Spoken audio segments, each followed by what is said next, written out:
Some governors from the Northeast U.S. and premiers from Eastern Canada on Monday called for the end of the trade war between the U.S. and Canada and a successful renegotiation of the North American Free Trade Agreement as they gathered in Vermont for an annual meeting.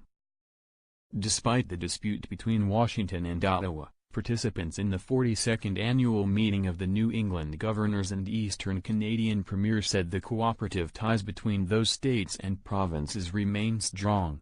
The conference at the Stowe Mountain Ski Resort came as the U.S., Canada and Mexico are renegotiating NAFTA. The group heard from experts in energy storage, electric vehicle innovation and NAFTA and tariffs.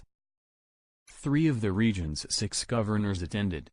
New Hampshire and Rhode Island sent other officials and Maine's governor didn't attend.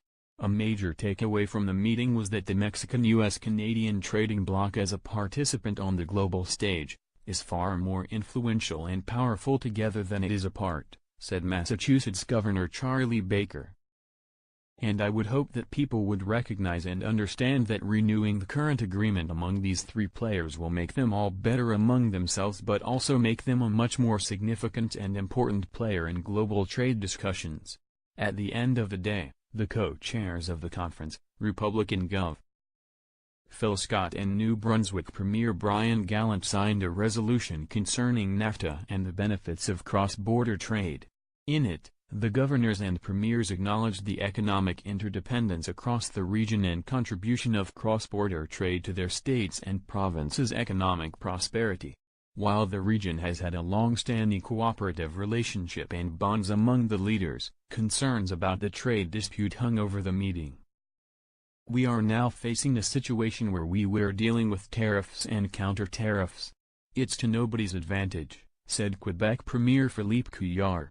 Scott said he didn't believe trade wars worked. I think it leads to isolation among our countries and especially the way it's being done right now, the retaliation on both sides. Obviously leads to relationship damage and nothing you can fix in a matter of a couple of years, he said. It takes a long time. After a June meeting of the Group of 7 in Charlevoix, Quebec, Trump called Trudeau dishonest and weak. Then White House trade advisor Peter Navarro asserted Trudeau deserves a special place in hell for attempting to stab Trump in the back. Navarro later apologized. The U.S. imposed tariffs on Canadian steel are already being felt in the region, officials said. Trump's rhetoric has made the relationship between the U.S. and Canada more fragile, said Couillard.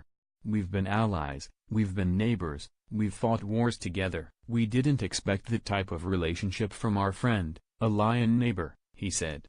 We've always been friends and allies and neighbors. And we really want it to be that way again, Couillard said. During the meeting about a half-dozen protesters demonstrated outside against hydropower dams in Canada and what they say is not enough action to address climate change.